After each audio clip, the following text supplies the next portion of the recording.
So I mentioned how all the potential drops would have to equal 0. And this is why. There's this law called Kirchoffs Law, and I don't really care how it's pronounced. I'll just call it Kirchoffs Law. Basically, it says that the sum of all potential drops is equal to 0.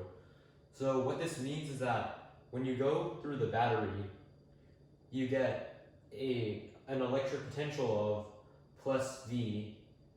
That's what the battery supplies. Then across, let's say, the first resistor we have here, it drops by negative current times R1. That's just simple Ohm's law.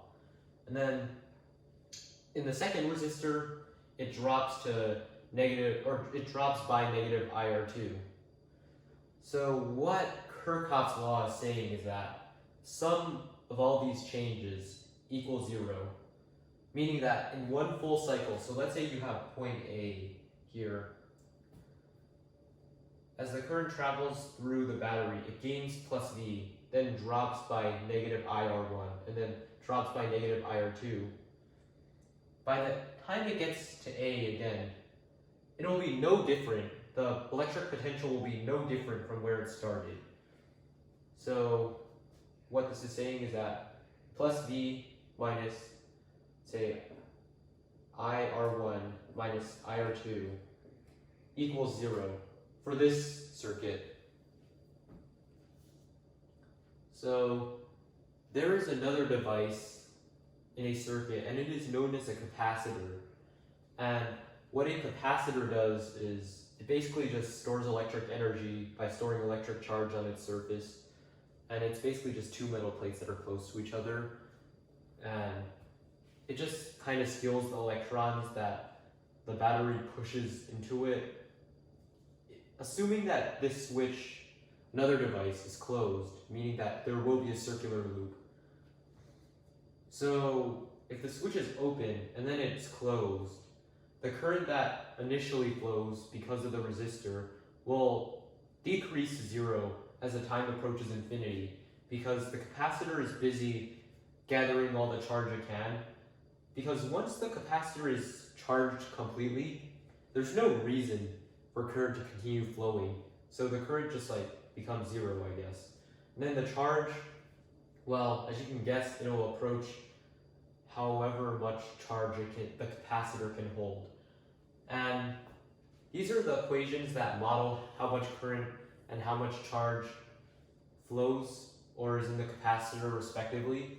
And there's a derivation that involves a differential equation, but we'll figure that out later.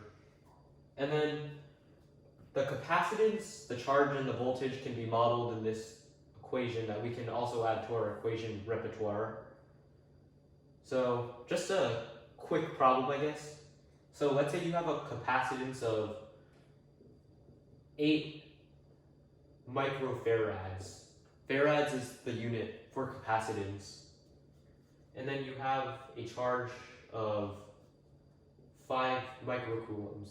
What would be the electric or the potential difference across the capacitor? Well, it's actually pretty simple, as you can guess. Just use some algebra manipulation. You get this equation. That's just equal to 5 times 10 to the negative 6 coulombs over 8 times 10 to the negative 6 microfarad or farads.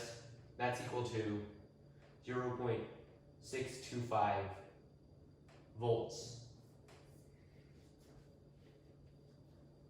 So the way to figure out the equivalent capacitance of multiple capacitors is pretty similar to resistors, except it's kind of flipped, because now parallel capacitors can just add up to find the equivalent capacitance, which is awfully convenient, while series, not so convenient, now have the sum of the reciprocals again.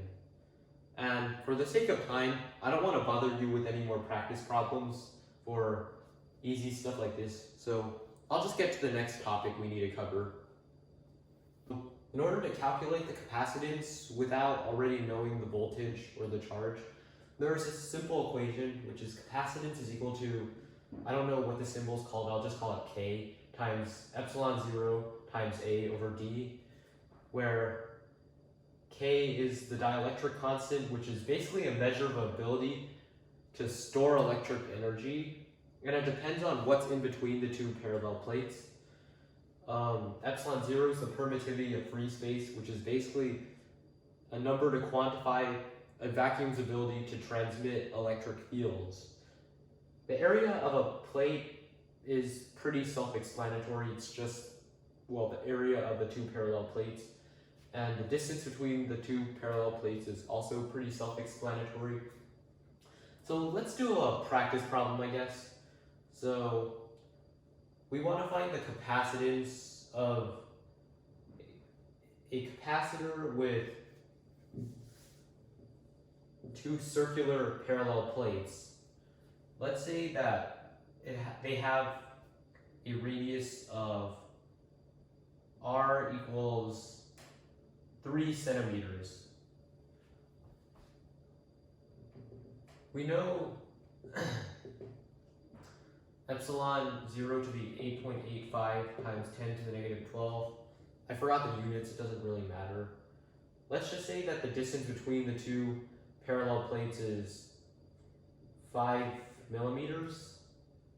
That seems reasonable.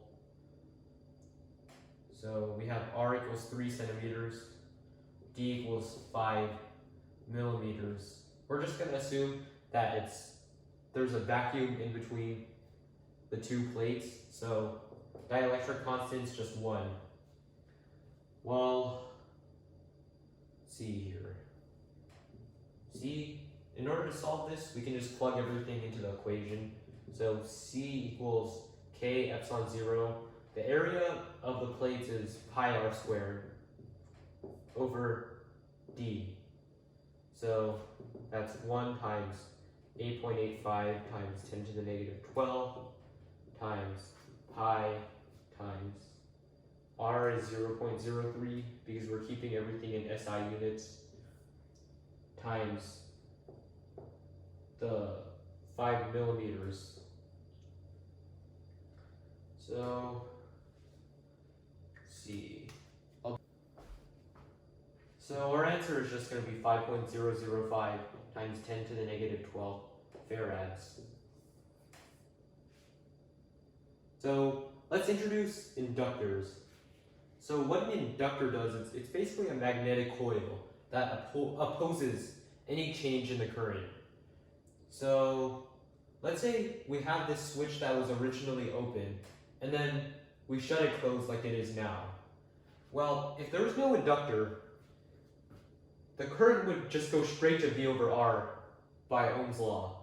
But with an inductor, it kind of slows down the change so that it becomes this like sort of square root function, and it can be modeled with, or current can be modeled with I0, or here it would be V over R times 1 minus e to the negative t over L over R, where our time constant, which is whatever is in the denominator here, is L over R. And since we're trying to use Kirchoffs Law to find differential equations that can help us model these, I'll give the potential difference equation here. So V in this scenario is going to equal negative L di dt, where di dt is going to be the rate of change of whatever is going on in this graph with respect to time, and L is the inductance, and inductance is measured in a unit called henries, or H.